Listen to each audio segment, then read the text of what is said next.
Je suis Paul Delecroix, gardien de but de la Berrichonne de Châteauroux et j'ai 250 matchs en carrière à mon actif.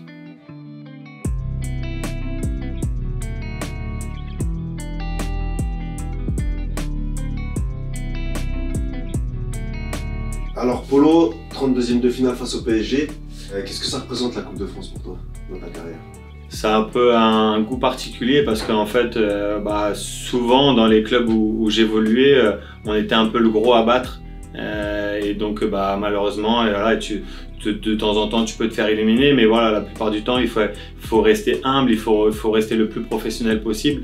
Et c'est vrai que bon, c'est un peu compliqué quand on est dans la peau d'un gros qui doit passer, qui doit pas se faire éliminer. Donc voilà, c'est un petit goût particulier. Et comme souvent dans les clubs où je suis passé en étant jeune ou ces dernières années j'étais deuxième gardien, j'étais amené à jouer la Coupe de France et donc les matchs un peu, on va dire, particuliers pour les clubs professionnels. Donc voilà, c'est sûr que ça va être un match particulier, le match qui arrive. Donc, Et est-ce que du coup tu vois un peu ça comme une sorte de récompense entre guillemets du fait d'avant ça avoir affronté des clubs plus petits, mais d'avoir fait le job, d'avoir été sérieux? Et au final, vous avez cette lumière sur ce match-là. Exactement, c'est ça. On est resté très professionnel dans les matchs qu'on a joués cette saison en Coupe de France. Donc voilà, c'est un peu la cerise sur le gâteau, même si dans un match tout peut arriver, surtout un match de Coupe de France. Donc voilà, c'est la cerise sur le gâteau, mais on se dit qu'il y a de belles choses à faire pour ce match. Est-ce que tu connais l'histoire de Châteauroux avec la Coupe de France? Un petit peu, ouais. En fait, j'ai évolué à Niort avec Rodolphe Roche et lui avait joué cette finale de Coupe de France en 2004. Donc c'était au Stade de France contre le PSG. Donc oui, on en avait un peu discuté. Donc voilà, je connais un petit peu.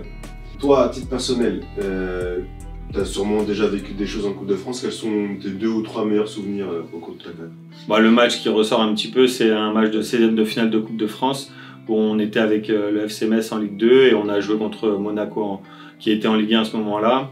Après un 32e de finale contre Auxerre quand j'étais avec Amiens. Et aussi, après c'était un peu plus loin, mais j'étais dans le groupe très jeune, j'étais dans le groupe professionnel et j'ai vécu de l'intérieur une demi-finale de Coupe de France avec l'Amiens SC. Et tu nous parlais d'un exploit face à Monaco. Comment cet exploit s'est préparé? Est-ce que c'est quelque chose auquel vous vous attendiez? Ou au contraire, est-ce que c'était on n'a rien à perdre, on y va comme ça? Comment vous avez fêté tout ça? Comment vous avez préparé déjà en amont de match? Comment tu peux nous expliquer? En fait, c'était avec le FC Metz et à ce moment-là, voilà, c'était un peu l'histoire un peu particulière. C'est qu'en fait, le FC Metz à ce moment-là voulait remonter en Ligue 1 à tout prix et en fait avait vraiment construit un groupe étoffé. Et en fait, c'est un peu l'équipe B qui a battu le grand AS Monaco. Donc voilà, c'était un peu particulier, c'est vrai. Mais en fait, on s'est préparé comme on avait fait les matchs juste avant et on s'est dit on n'a rien à perdre. On joue à Monaco, qui était dans une passe difficile, mais on s'est dit on n'a rien à perdre et puis on a fait un très beau match. On a gagné 3-1 je crois. Et voilà, c'était ce souvenir-là, ça reste un petit peu gravé dans ma tête. Et est-ce que du coup avec ton expérience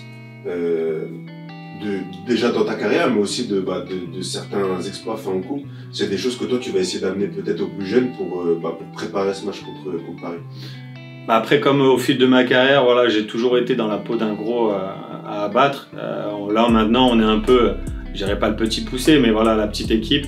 Et on rencontre l'énorme armada du PSG, donc voilà, ça va être un parfum particulier, mais je me dis que voilà, il faut rester rester soi-même et se dire on n'a rien à perdre et puis advienne qui pourra. Là, tu vas te confronter aux meilleurs attaquants mondiaux. Toi, en tant que gardien, comment tu vas aborder cette rencontre? Est-ce que tu as une excitation particulière? Est-ce que ça te met une pression particulière? Comment tu vas vivre ça? Plus une excitation, parce que voilà, se mettre de la pression dans un match comme ça, comme je disais, on n'a rien à perdre. Quand on voit que Mbappé a mis 4 buts en finale de Coupe du Monde, on se dit que voilà, c'est un joueur qui a amené à marquer beaucoup de buts. Donc voilà, de l'excitation de jouer contre ces grands joueurs, c'est ça qui prédomine. Est-ce que tu te dis, si ça se passe bien, toi aussi à titre personnel, mais l'équipe aussi peut en sortir forcément beaucoup plus grandi. Ah oui, c'est sûr, ça peut amener une petite lumière sur le club, sur les joueurs, sur l'équipe. Donc voilà, on n'a rien à perdre et puis on peut faire de grandes choses sur ce match.